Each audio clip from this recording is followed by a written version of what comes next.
오늘 여러분에게 전할 말씀은 요한일서 5장 1절에서 5절까지의 말씀을 교독하도록 하겠습니다. 요한일서 5장 1절부터 5절입니다. 제가 먼저 읽습니다. 예수가 그리스도이심을 믿는 사람은 다 하나님에게서 태어났습니다. 낳아주신 분을 사랑하는 사람은 다 그분이 낳으신 이도 사랑합니다. 우리가 하나님을 사랑하고 또 그 계명을 지키면 이로써 우리가 하나님의 자녀를 사랑한다는 것을 압니다. 하나님을 사랑하는 것은 그 계명을 지키는 것입니다. 하나님의 계명은 무거운 짐이 아닙니다. 하나님께서 대하는 사람은 다 세상을 이기기 때문입니다. 세상을 이긴 승리는 이것이니 곧 우리의 믿음입니다. 세상을 이기는 사람은 누구입니까? 예수가 하나님의 아들이심을 믿는 사람이 아니고 누구겠습니까? 아멘. 1절에 보면 예수님이 그리스도라고 하는 것을 믿는 사람들은 전부 하나님으로부터 태어나서 하나님의 자녀가 되었습니다. 낳아주신 분을 사랑하는 사람은 그 낳아주신 분이 누구예요? 하나님 아버지잖아요. 하나님 아버지를 사랑하는 사람은 다 그분이 낳으신 이가 누구예요?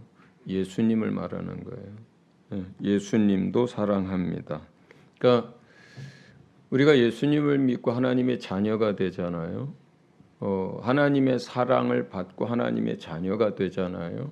그러면 하나님이 이 땅 가운데 보내주신 예수님도 사랑하게 된다는 거예요.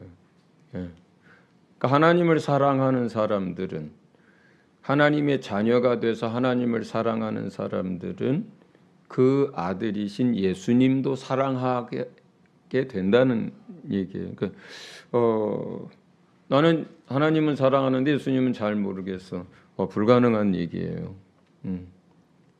하나님을 사랑하는 하나님의 자녀들은 예수님도 사랑하게 되어 있습니다. 또 2절에는 만약에 우리가 하나님을 사랑한다면 당연히 하나님의 말씀을 지키는, 순종하는 삶을 살게 됩니다. 그리고 3절에 보면 하나님의 계명은 무거운 짐이 아니라고 얘기를 해요. 많은 사람들은 하나님의 계명을 지키는 것이 이 세상에 살아가는 방식, 살아가는 여러 가지 사람들의 풍속을 따라 사는 것, 세상 이치 이런 것들이 있는데 이런 세상을 살면서 하나님의 계명을 지킨다는 것은 너무 어렵고 너무 무거운 짐입니다 라고 생각을 해서 지킬 엄두도 못 내는 사람들도 많은데 사실은 선입견이에요. 그냥 본인들의 생각이 그런 거예요. 실제로 그 계명을 지켜보면 알아요. 지켜보면 그것이 훨씬 더 우리가 세상에서 뭘 먹을까, 입을까, 마실까, 내일 일은 어떻게 될까, 내년 경제는 어떻게 될까, 다음 직장은 어떻게 될까, 이게 훨씬 더 무거운 짐이고요. 세상 살아가기 위해서 발버둥 치는 게 훨씬 더 무겁고요. 주의 계명을 지키는 것이 지켜보면 그게 훨씬 더 가벼울 뿐만 아니라 굉장히 행복한 거, 굉장히 평안한 삶을 살게 되는 거, 그리고 하나님이 지켜주고 하나님이 공급해 주시는 그런 은혜들을 경험하게 됩니다. 그래서 그 선입견을 깰 수 있다면 우리가 주님 안에 있는 그 비밀들을 누릴 수 있어요. 그런데 그 선입견을 깨는 게 뭘까요? 우리의 믿음입니다. 믿음이 있으면 우리의 생각, 우리의 선입견, 상식을 깰 수 있어요. 그걸 극복할 수 있어요. 예. 그래서 오늘 여러분에게 전하고자 하는 핵심 메시지는 이것입니다. 하나님의 아들 그리스도 예수를 믿는 그 믿음이 우리로 하여금 모든 것을 할 수 있도록 한다. 모든 것을 할 수 있는 사람이 되게 한다. 심지어 우리에게 예수를 믿는 그 믿음이 있다면 세상조차 우리가 이길 수 있다라는 게 오늘 4절 5절에서 이야기하고 있는 거예요. 믿음이 있으면 모든 것을 할 수 있다. 믿음이 있으면 세상도 이길 수 있다. 이것이 여러분에게 전하는 메시지입니다. 이제 그러한 믿음에 대해서 여러 가지 이 성경에 있었던 이야기들을 가지고 여러분에게 설명하려고 하는 것입니다. 히브리서 11장 33절 38절에 보면 세상이 감당할 수 없는 사람들, 세상이 감당할 수 없는 믿음을 가진 사람들에 관한 얘기가 쭉 나와요. 거기에는 세상으로부터 겪게 되는 많은 핍박, 환난, 그리고 많은 제재, 심지어 목숨까지도 내어놔야 하는 이러한 일들이 믿는 사람에게 닥치지만 그 사람이 믿음을 가지고 있다면 그 모든 것들을 이겨낼 수 있을 뿐만 아니라 세상이 그런 사람은 감당할 수가 없다. 이제 이런 이야기가 믿음장에서 11장에서 나옵니다. 마가복음 2장에 보면 3절부터 5절 사이에 이런 말씀이 있습니다. 그때에 한 중풍병 환자를 4사람이 데리고 왔다. 무리 때문에 예수께로 데리고 갈 수 없어서 예수가 계신 곳 위에 지붕을 걷어내고 구멍을 뚫어서 중풍병 환자가 누워있는 자리를 달아내렸다. 예수께서는 그들의 믿음을 보시고 중풍병 환자에게 이 사람아 네 죄가 용서받았다 하고 말씀하셨다. 그 뒤에 이야기를 보면은 죄를 용서받았을 뿐만 아니라 이 사람이 그날 즉시 나음을 입어서 걷게 되는 이제 일들이 있었습니다.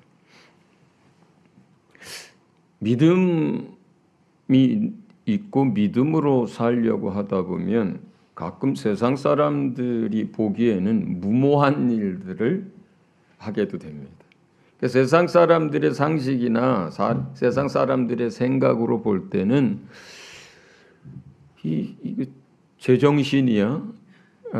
이게 지금 상식을 갖고 사는 사람이 맞아? 이렇게 의아해할 수 있는 일. 자, 여기 이제 어떤 젊은 사람이에요. 젊은 사람이 중풍병에 걸렸거든요. 그러니까 나이 들어도 중풍병에 걸리는 가족들이 있으면 가족들이 어떻게 해서든지 낫기를 바라고 모든 영약이라든가 모든 치료를 다 하잖아요. 근데 이 사람은 젊은 사람이 중풍병에 걸렸어요. 그러니 친구들이나 가족들은 얼마나 더 이 사람에 대한 안타까움이 있겠어요. 그죠? 네. 제가 볼 때 전체적인 맥락으로 봤을 때 30살도 안 된 사람인 거예요. 근데 이제 예수님이 그 마을에 오셔서 가르치고 병든 자를 고치니까 이제 이 사람을 데리고 예수님 앞으로 가야 되겠다고 생각을 했습니다. 갔는데 집 바깥에까지, 대문 바깥에까지 사람이 꽉 차가지고 예수님 앞에 데리고 갈 수가 없는 거예요. 그러니까 이게 부축이라도 하면 두 사람이 어떻게 비집고 가겠는데 그렇게도 안 되는 사람이에요. 예. 그러니까 4사람이 들 것으로 들고, 그러니까 들 것이 있죠. 4사람이 있죠. 이런 상태에서는 어떻게 비집고 들어갈 수도 없는 거예요.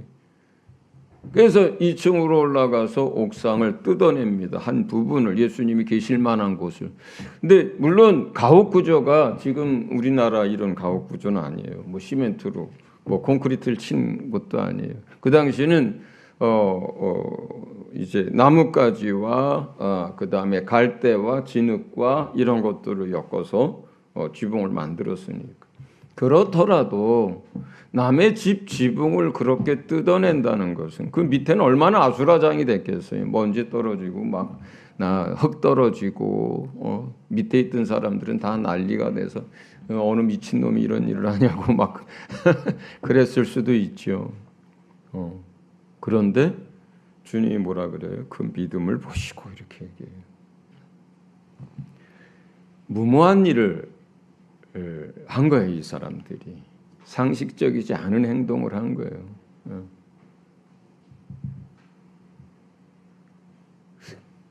무엇이 이런 행동을 하게 만들었을까요? 이 사람들은 아마 나중에 다 이 집 다 수리해 줬을 거예요. 뭐가 이렇게 무모한 일을 저지르도록 할 수 있도록 만들었을까요? 예수님이 하나님의 아들이 이 중풍병자를 고칠 수 있다라고 하는 그 믿음이 그러한 무모한 행동을 하게 만든 거예요. 그런 행동을 할 수 있게 만든 거예요. 만약에 거기에 조금의 의심이 있고 안 될 수도 있어, 이게 되겠어 하는 마음을 가지고 있었다면 이런 일을 안 하죠. 바깥에서 기다리고 있다가 예수님이 나오면 얘기를 하든지 아니면 한 사람이 들어가서 예수님한테 부탁을 해서 나오셔서 고쳐달라고 하든지 뭐 어떻게 하겠죠. 그런데 남의 지붕을 뜯고 이 사람을 내릴 수 있는 이 무모한 행동 속에는 조금도 의심이 없는 하나님의 아들에 대한 확실한 믿음이 있었기 때문에 이런 무모한 행동을 하게 만듭니다. 누가복음 19장에 보면 삭개오 이야기가 나옵니다. 조금 읽어드리면 삭개오가 일어서서 주님께 말하였다. 주님 보십시오. 내 소유의 절반을 가난한 사람들에게 주겠습니다. 또 내가 누구에게서 강제로 빼앗은 것이 있으면 네 배로 하여 갚아주겠습니다. 예수께서 그에게 말씀하셨다. 오늘 구원이 이 집에 이르렀다. 이 사람도 아브라함의 자손이다. 인자는 잃은 것을 찾아 구원하러 왔다. 대부분 여러분들이 이 이야기가 무슨 얘기인지를 아시겠습니다만 조금 더 설명을 하자면 삭개오는 가버나움에 있는 여리고에 있는 세관의 세리장이었어요. 세리장이었어요. 그러니까 나이가 꽤 있죠. 젊어서부터 세리가 됐을 거고, 세리라고 하는 것은 그 당시 로마 식민지의 그 앞잡이가 돼서 로마 정부를 위해서 일하는 사람들인데, 로마는 그 해에 따라서 농사의 소출이나 여러 가지 무역량에 따라서 세금이 달라지는 이러한 일들에 있어서 현지인인, 그러니까 유대 사람을 세리로 세워서 세금 징수를 했는데 그해 이제 로마가 정해주는 액수가 있어요. 땅 1000평을 경작하는 사람이라면 올해는 가뭄이 들었으니까 이 정도, 올해는 비가 제때에 오고 풍작이니까 이 정도, 이렇게 정해줍니다. 그러면 얼마를 거둘지에 대해서는 그 정해주는 게 아니고 로마 정부가 받아야 할 금액만 정해줘요. 그러니까 얼마를 거둘지는 세리 마음이에요. 그러니까 로마 정부가 예를 들어서 땅 1000평 농작지에서 이제 올해 50만 원만 걷어서, 그러면 그 세리가 60만 원을 걷어서 10만 원을 자기가 먹고 50만 원을 내든 100만 원을 걷어서 50만 원은 정부에 내고 50만 원은 자기가 갖든 그건 세리 마음이에요. 세리의 능력이에요. 그게 그냥. 그러니까 사실은 독한 마음을 먹고 그리고 인정사정 없이 이제 군인들을 데리고 가서 걷어내면 많이 벌 수도 있고 또 마음이 약한 세리는 적게 벌 수도 있고 한 그런 것들이죠.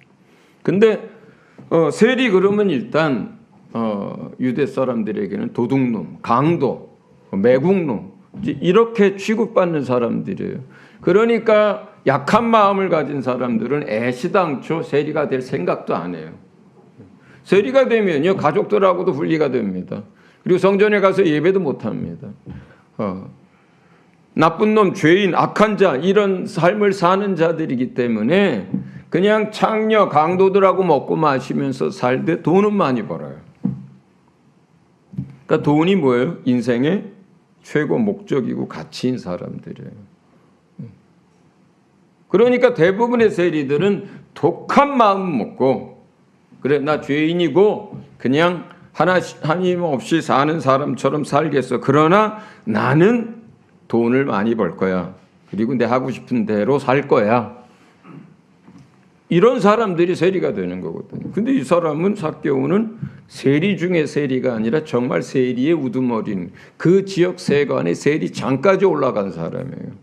그런데 그날 예수님이 삭개오의 이름을 부르고 그 집에 들어갔을 때 삭개오는 자기 재산의 절반을 가난한 사람들을 나눠주겠다고 해요. 그 다음에 자기가 혹시 불법적으로 갈취한 것들이 있다면 4배나 갚겠다 그래요. 그러면 어떤 거예요? 정말 아주 최소한의 먹고 살 것 빼놓고 자기 평생에 쌓아놓은 그 많은 재물들을 다 나눠주겠다는 거예요. 이것도 굉장히 무모한 일들이죠. 누가 이렇게 하겠어요? 어떤 사람들이 이렇게 하겠어요? 세상 사람들이 이걸 어떻게 이해하겠어요? 저 사람 왜 그래? 그죠? 아니 성경에 보면 큰 부자가 됐다 그러거든요. 세리장이고. 근데 예수님 한 번 만난 거예요. 그날 예수님 한 번 만난 거예요. 물론 그 전에 삭개오가 먼 발치서 예수님을 보기도 하고 이렇게 뭘 뒤집어 쓰고 가서 근처에 가서 예수님 듣기도 하고 뭐 여러 가지 했을 수는 있지만 둘이 이렇게 대면하고 그 집에 들어가고 그 이름을 불러주고 한 건 이날이 처음이거든요. 그런데 그 많은 재산을 인생의 목적이고 모든 것이었던 그 재물을 그냥 그 첫 만남에서 대부분을 나눠준다라고 하는 것은 세상 사람들이 이걸 어떻게 이해를 해요? 그죠? 근데 이런 일이 일어나요. 세 번째 이야기를 보면 베드로 이야기를 좀 하겠습니다. 마태복음 14장에 보면 베드로가 물 위를 걷는 일이 있습니다. 제자들이 먼저 이제 배를 타고 갈릴리 바다를 건너가게 했는데 밤 한밤중이 됐을 때 바람이 심한 바람이 불고 파도가 크게 일어나고 배가 출렁이고 다 죽게 되어질 정도 위험한 상황인데 저 앞에서 흰 옷을 입으셨을 것 같아. 무슨 옷을 입었는지 기록은 없지만 흰 옷을 입으신 분이 그 출렁이는 그 바다 위를 걸어오는 거를 봤어요. 여러분 같으면 어떻겠어요? 얼마나 무섭겠어요? 얼마나 무섭겠어요?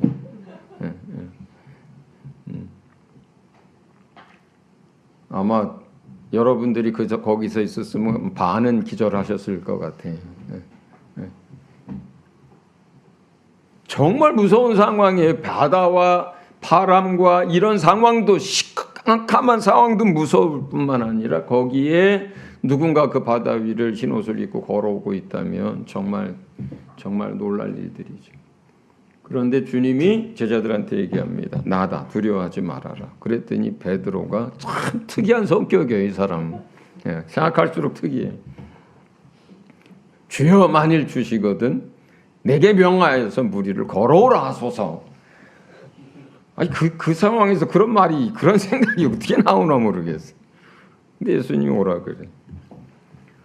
그 말을 듣고 배에서 내려서 걷는데 정말로 무리를 걷습니다. 물론 여러분이 아시는 대로 나중에 바람이나 파도를 보고 무서워가지고 의심이 나가지고 막 빠져들어가던 상황이 생겼지만 그러나 아무도 못 해본 걸 해봤어요. 네. 여러분 물 위를 걸어보신 분 계세요? 네. 없잖아요. 하는 사람도 없잖아요. 그럼 성경에 그 이후로 물 위를 걸었다는 사람 혹시 기록 있어요? 아무도 없잖아요. 아무도 없잖아요.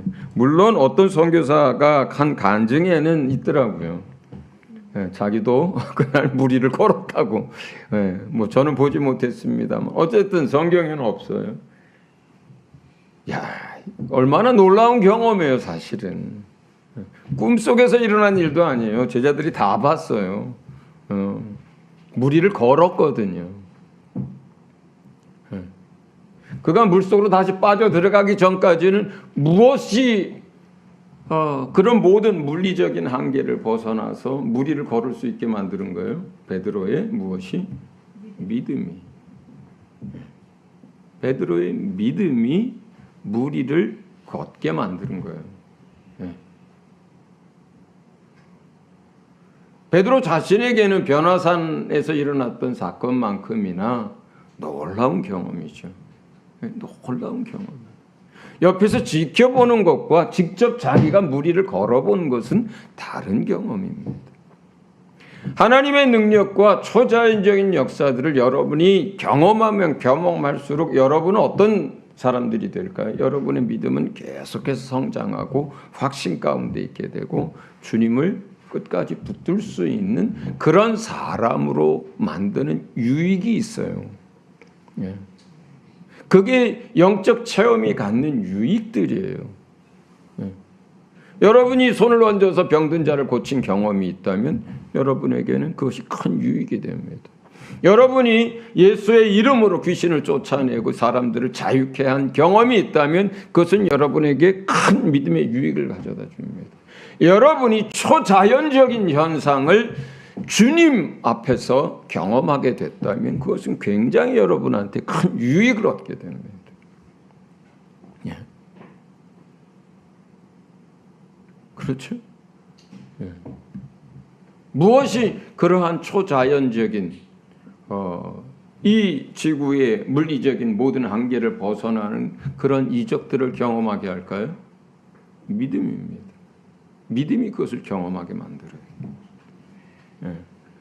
마지막으로 한 사람 얘기를 더 합니다. 아브라함 이야기를 좀 하고 싶습니다. 히브리서 11장에 보면 아브라함이 믿음으로 이삭을 드렸던 이야기가 나옵니다. 아브라함이 75세에 주님께 부름을 받았습니다. 그래서 살던 고향을 떠나서 이제 지금 유대 땅으로 왔어요. 그리고 25년 만에 나이 100세가 됐을 때 약속으로 주셨던 그 아들을 낳았는데 그 아들이 이삭입니다.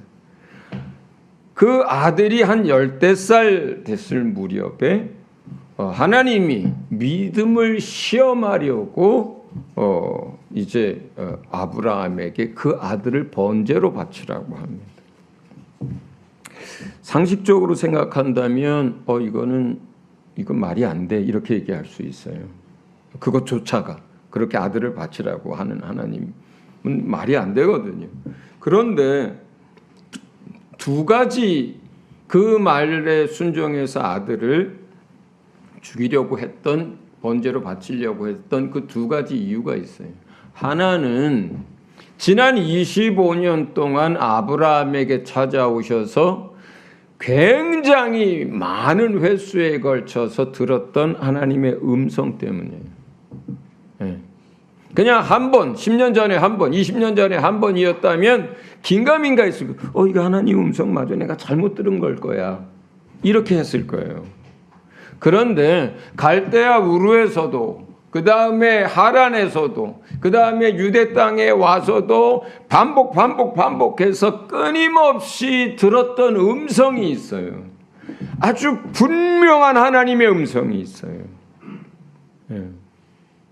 그런데 이날 내 아들을 번제로 내게 바치라고 했던 그 음성은 그 이전에 25년 전부터 지금까지 25년 동안 수도 없이 들었던 그 음성이 분명한 거예요. 그래서 순종할 수 있었던 거고, 두 번째 이유는 뭐냐면 약속 때문이에요. 내 아들 이삭을 통해서 하늘의 별처럼 바다의 모래처럼 많은 자손을 얻게 될 거라고 했던 약속 때문이에요. 그 약속을 믿은 거예요. 그러니까 내 아들을 죽여서 끝, 이것이라면 아브라함은 아들을 죽일 수가 없어요. 번제로 드릴 수가 없어요. 그 약속이 없다면 이런 하나님은 나는 안 믿어. 이렇게 반응해요. 하나님이 참 하나님이고 공의와 정의와 세상 만물을 다스리는 하나님이라면 어떻게 자기 자식을 죽이라고 말해요? 하나님은 그럴 수 없는 하나님이고 그러면 잘못 들은 거예요. 만약에 그게 하나님의 음성이 분명하다면 이런 하나님은 신뢰할 수가 없는 하나님이에요.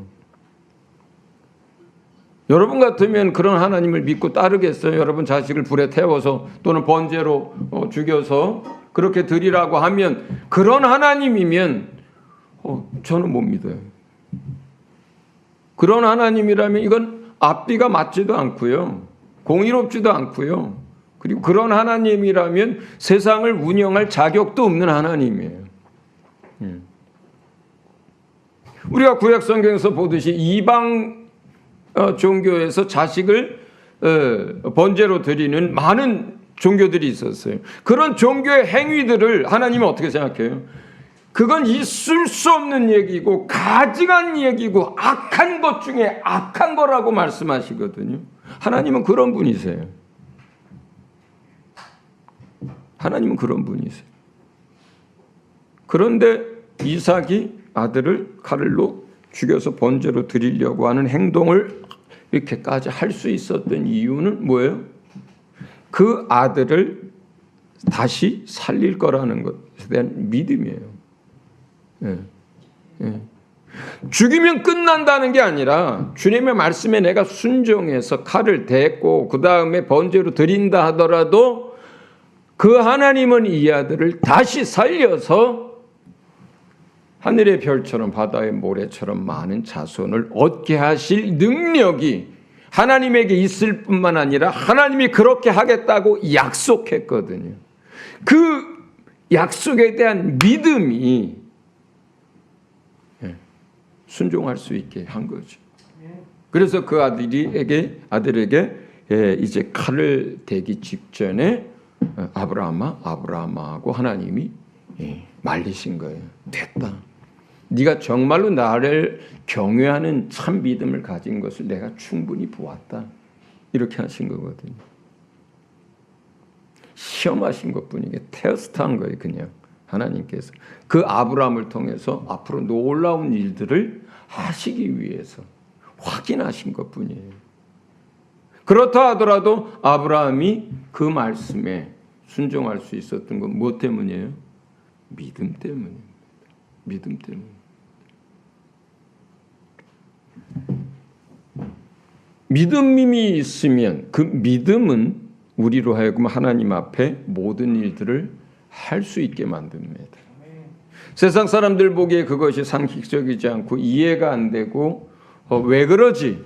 저러면 안 될 거 아니야? 이렇게 얘기하는 많은 일들을 믿음이 있으면 할 수 있게 만듭니다. 자, 그런데 이런 행동을 했을 때, 이런 믿음의 행동을 했을 때 무모한 것처럼 보이고 이해할 수 없는 행동을 믿음으로 했을 때 그 다음은 어떤 일들이 벌어지나요? 그 다음 일들은 어떻게 누가 책임지나요? 예수님이 책임을 져요. 그 믿음에 대해서. 남의 지붕을 헐었을 때 그 중풍병자를 살리는 일을 주님이 합니다. 그들의 믿음을 보고. 아마도 그 집수리 금액은 예수님이 안 내주셨을 거예요. 그들이 냈을 거예요. 그렇지만 그들이 데리고 나온 그들의 소원, 그들의 믿음, 그 뭐예요? 그 중풍병자를 다시 고치는 거였잖아요. 그걸 누가 해요? 예수님이 하는 거예요.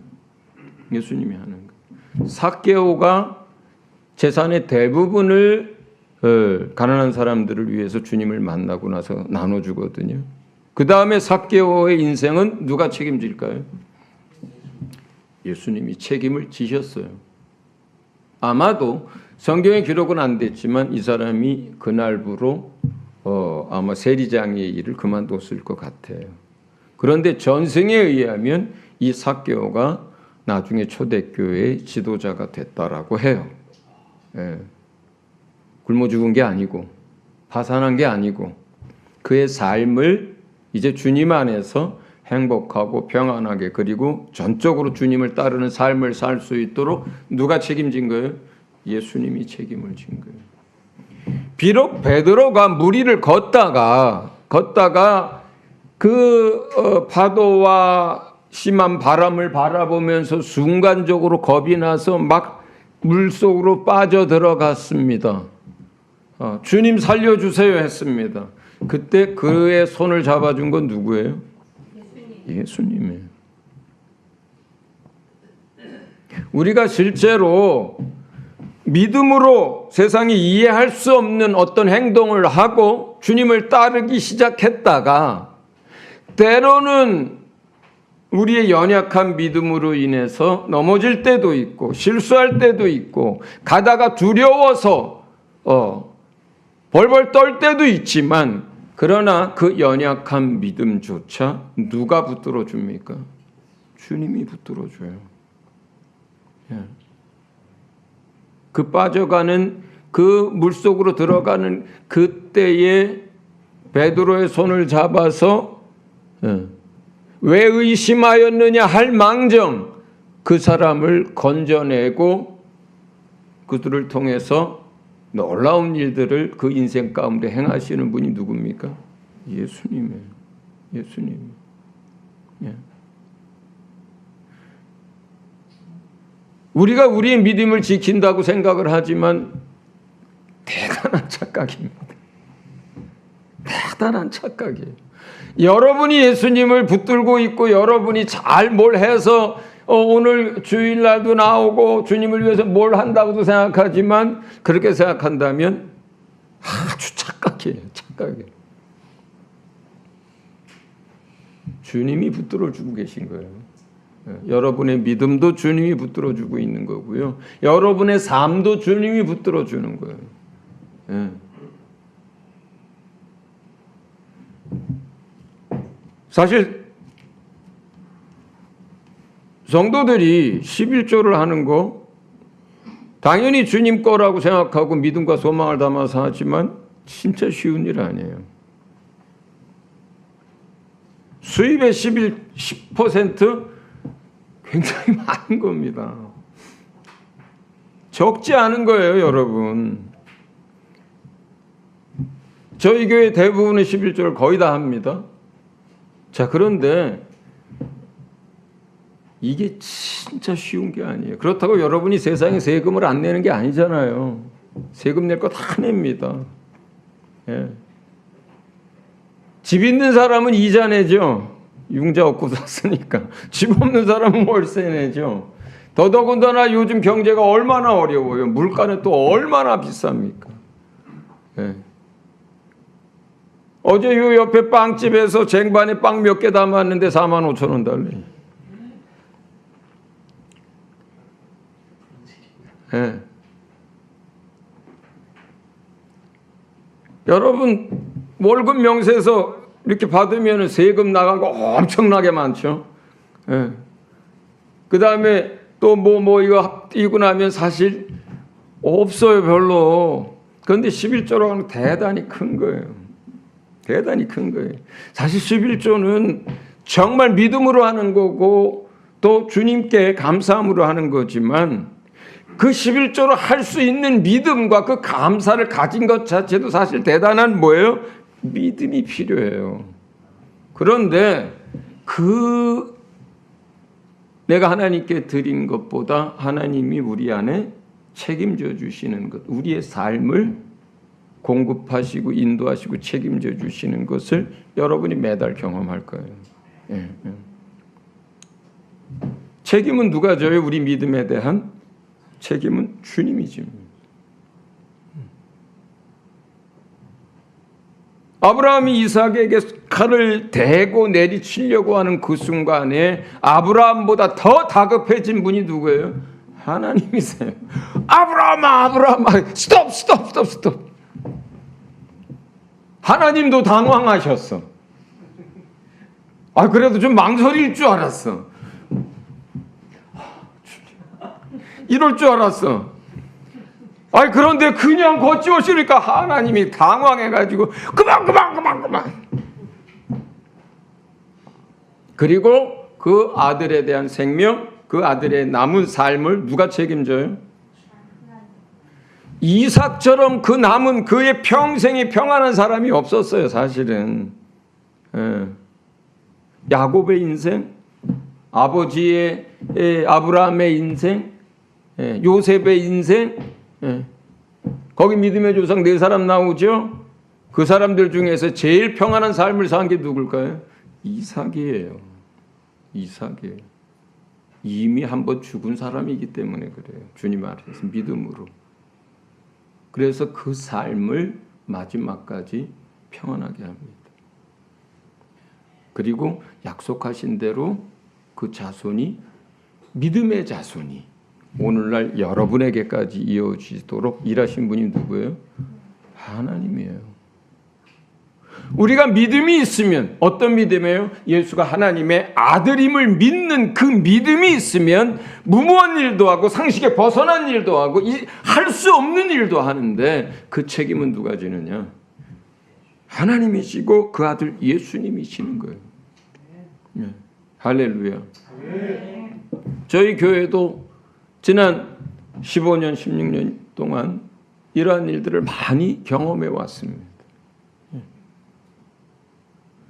우리 모임이 예나 지금이나 적지만 우리 같은 이 작은 모임에서 서진 선교를 한다. 어느 한 나라도 아니고 어느 한 지역도 아니에요. 어디까지 간다는 얘기도 안 해. 근데 계속 일을 벌려.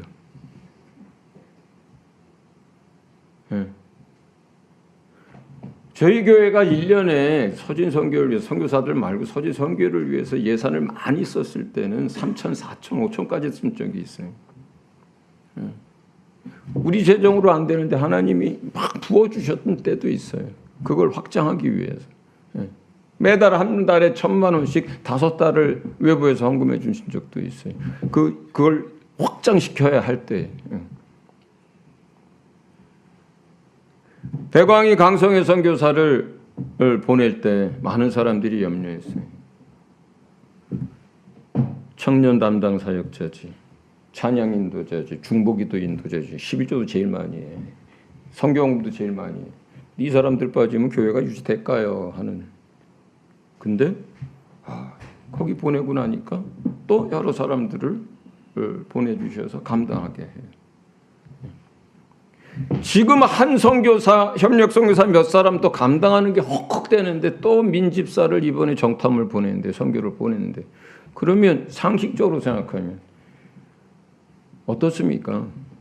그렇게 하면 안 되는 거죠. 이렇게 얘기할 거예요. 근데 이제는 한 15년쯤 이렇게 살았더니 저희 교회가 아무도 목사님 그러시면 안 됩니다. 정신을 좀 차리셔야 됩니다. 현실을 좀 바라보셔야 됩니다. 저 사람들 이제 나이 50 다 된 사람들이 이제 가서 뭘 하겠습니까? 이렇게 얘기를 해야 되거든요. 근데 아무도 그런 얘기를 저한테 하는 사람이 없어. 그냥 가나 보다.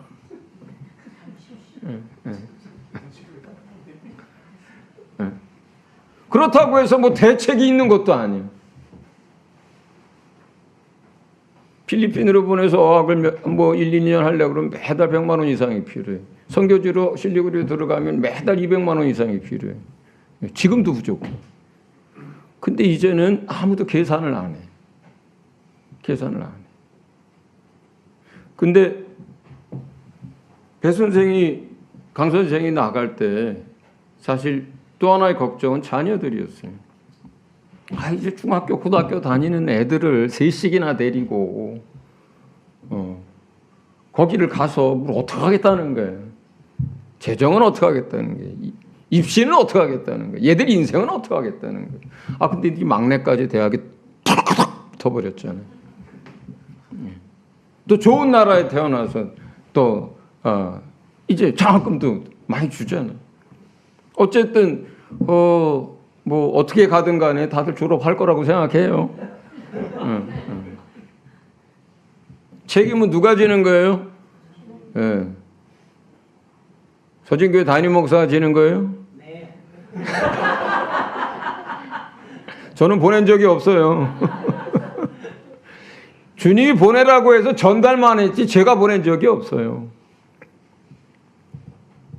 선교제에서 어떤 선교사가 배 선교사님이 어떻게 나오게 됐냐고 물어봤는데 배 선교사님이 담임 목사님이 가라고 해서 왔습니다. 이렇게 내 속으로 그랬어요. 나는 그게 아닌데. 책임은 누가 집니까? 주님이 져요. 여러분이 믿음 안에서 어떤 일들을 하든 그 책임은 누가 져요? 주님이 집니다.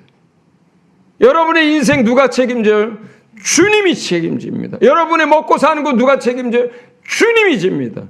여러분의 자녀가 성장하고 교육시키는 거 누가 져요? 주님이 집니다. 선교사 누가 책임져요? 주님이 책임져요. 그 주님이 누구예요? 살아계신 하나님의 아들이거든요. 그게 믿음이에요. 주님이 보시는 것은 우리의 연약함이나 허물이나 무엇이 아니라 뭘 봐요? 우리의 믿음만 봅니다. 그 믿음은 어떻게 하는 거예요? 마음으로 믿는 거예요. 우리가 마음으로 믿고 흔들리지 않고 의심하지 않으면 주님이 하시겠다 그랬어요. 이 산이 들려져서 바다에 던지는 일조차 하겠다고 하셨어요. 너희가 믿고 의심하지 않으면.